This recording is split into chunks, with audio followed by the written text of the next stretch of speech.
Lynn, the first question comes from one of the editors of the Russian weekly Zavtra, and he asks for your comments on an article that they just published called "Default: The United States on the Brink of Bankruptcy." He says, Lynn, the article says that whether or not the federal debt ceiling is raised before the August deadline, a default by the United States is inevitable and is only a matter of time, and that what is happening now is the ultimate outcome of 40 years of massive dollar paper printing operations that began in 1971. Our article goes on to say that Germany will be unable to cope with a repeat of the Greek debt crisis in Italy and Spain, that soon the EU will have to appeal to China for financial aid, and that China would provide the aid in the form of U.S. treasuries. But since the creditors for the European debts are companies like Goldman Sachs and J.P. Morgan Chase, which not only own the U.S. government, but are the U.S. government, I beg your pardon, the result would be a bankrupt debtor paying a bankrupt creditor with worthless paper of the bankrupt creditor, i.e. a snake eating its own tail. Our authors go on to suggest that such development will drive U.S. interests to attempt to export chaos and promote destabilization and wars throughout Southwest Asia while trying to take over Russia by promoting U.S. agents of influence through next year's Russian presidential elections. Would you please comment on this? That's a rather large challenge, not as such, but it's a large challenge because I don't agree with that point of view. There is a descriptive aspect to it, which is obviously does correspond to an apparent reality. But I don't like to deal with apparent realities. I like to deal with the causal factors which determine these realities. Now, first of all, yes, the entire system is coming down, not one causing the other. The entire damned system is coming down. And it's not because something is causing something, which is causing something, which is causing something. Just forget it. That's the monetarist way of thinking. And they're trying to explain things in monetarist terms and hope that they will get attention from people by giving the monetarist feedback in terms of desire. The whole world system is now doomed in its present form. There is no way, under the present system, that during even as short a term as the months ahead, the world civilization could survive the present policy structures of the world. No possibility at all. So you don't need to have factor to factor to factor to factor. Forget it. The system is now, in its present form, is doomed to extinction unless it is replaced. It will never survive. It cannot survive. What you have is out there, you have Lollapalooza money all over the place. It's not real value. Money itself has no value. It has no physical value. It's a swindle. The idea that something has money that has value is a swindle. Don't we see that the use of money, called money, the same denominations, can be spent on prostitution in New York City, particularly with certain visiting Frenchmen. And then it can also buy bread someplace else. So there is no intrinsic value to money. The United States system was never a monetary system, not as the United States. Because the Constitution of the United States, which provided for the definition of the United States, was always based on a credit system. Just like the Massachusetts Bay Colony, until it was crushed by William of Orange, was based on a credit system. You assign credit to things which are designated as physically useful to humanity. These things then become of value, not because they have any inherent value. They have no inherent value. They are simply tokens. Now, if you attach the token to a condition, like Alexander Hamilton did, you don't have a problem. because you give credit and utter credit only for things that are physically useful to mankind. And therefore you may make mistakes in the estimate of what the value is, but there's value there, nonetheless. In general, among intelligent people who now manufacture things and things like that, generally, if they've got any experience, the credit they utter for a result would be in some general correspondence to that result. So forget this whole monetary system about money causing money. Money causing money is called hyperinflation. Period. Now, this points out the fact that the entire debt of the United States ain't worth a penny. It's worth nothing. All Wall Street's money is worthless. It can never be repaid. It never had any value. It's gambling money, gambling debts. Now, I never saw a gambler actually produce anything except debt and swindles or houses of prostitution that they produce. So therefore, forget that stuff. The planet at present is not going to survive unless a certain very specific kind of reform is made. Period.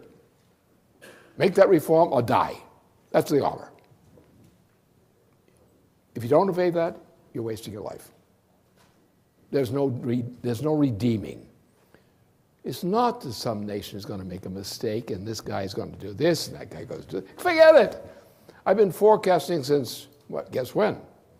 My first forecast was in 1956, and I forecast toward the end of August that under the present system, it was virtually certain that by February or the very early March of 1957, the United States would plunge at that instant into the deepest depression of the post-war period. And it did. Every other forecast I've made was successful in the same way. Everyone who forecast differently, except for people who made a different kind of forecast, not for a national forecast, but for a particular kind of production or something of that sort, or for the harvesting of a crop you planted the seeds for, that is somewhat predictable. You can forecast that. What happens to money, especially is what my first forecast in 1956, no, you cannot forecast. You can only forecast the way I did. Not as prediction by monetary statistics. Everyone who does statistical method of forecasting is intrinsically incompetent in economics. It never failed. Why? Because the competition was so poor. It's like the guy, the one-legged man who ran a race with about two zero-legged people. You can pretty much predict the result beforehand, unless he's very good at crawling on his hands. So the nature of things lies in the issue of value. Value is intrinsically physical in nature. It's useful to human beings as changes which are introduced as replenishment or repair or augmentation of the physical conditions of human life. Therefore, there's always a physical value. And you define the value in terms of what experience shows you are the normal relations of reproduction. That is, economic reproduction, physical economic reproduction. And that's what you can do. And I've never made a mistake in that. But that's only because I had lousy competition. I wasn't that good. I'm pretty good right now. But I wasn't that good back then. I just happened to know all the facts. And I was right. And they were always wrong. And they never improved. So I'm the champion because they never improved. If the other guy fails all the time, you can win. That's the kind of thing that happened to me. No, what we have to do is, first of all, eliminate the idea of money as value. Money is value only as it functions as credit, as valid credit in a credit system, which is what the United States is under its original Constitution. Ours is a credit system, not a monetary system. Money has no intrinsic value.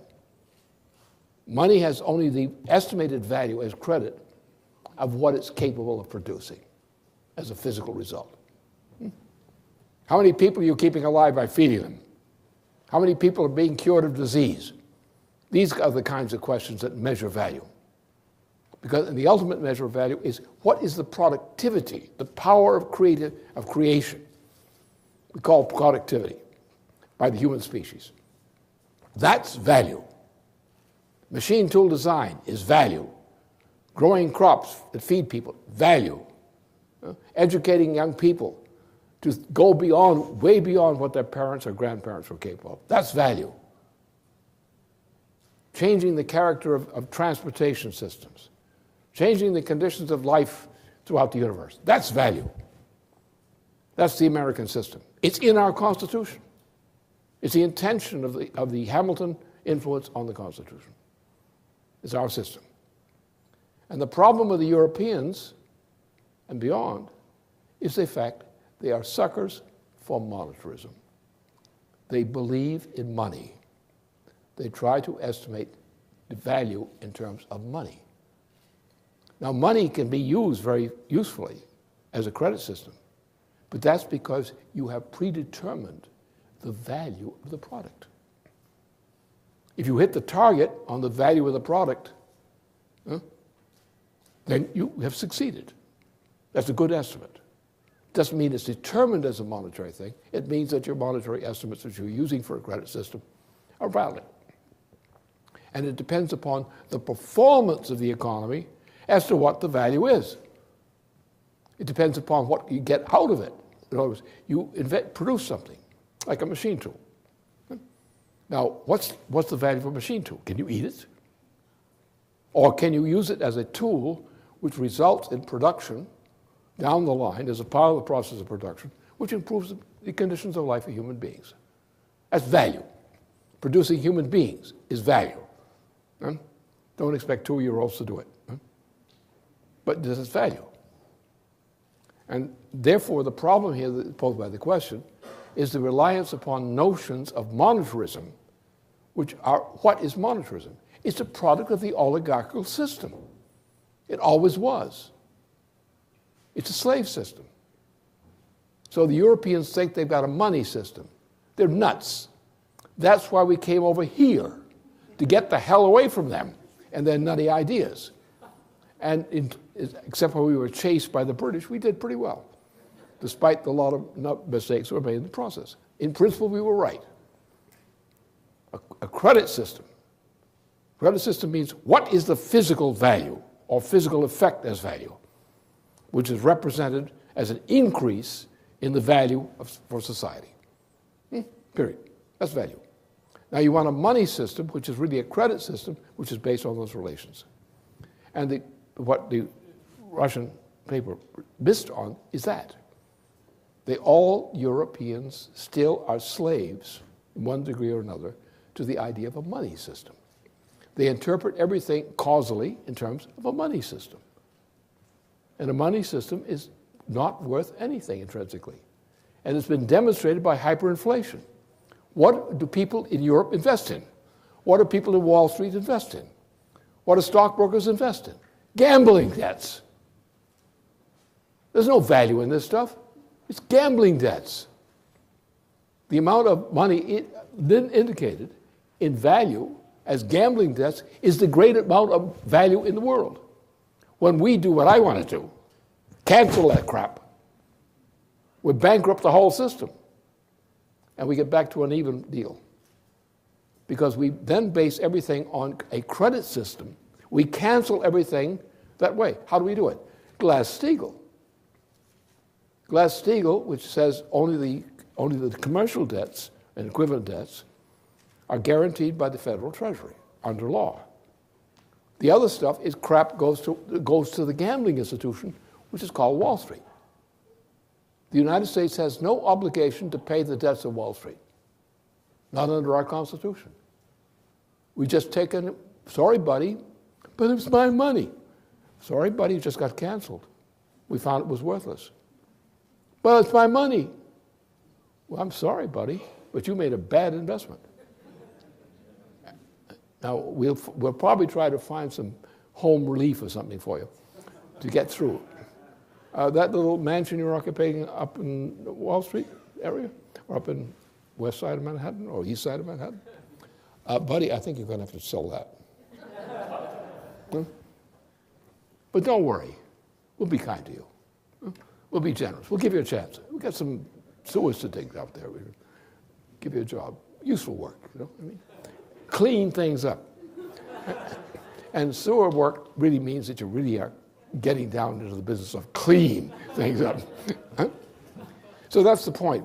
Our problem is the world in general, and economists in general, and systems of economics in general are physically incompetent because they presume that something which has no intrinsic value is the denomination of value. When in fact we can know very easily that food, which is edible, is value. We know that other kinds of things are value. If we denote these in relative values as credit for a credit system, fine. As long as your estimates are reasonable, the system will work. As long as you're productive. So let's get away from all this idea of monetarism as determining the economy. Monetarism is the death of economy, not the birth of it.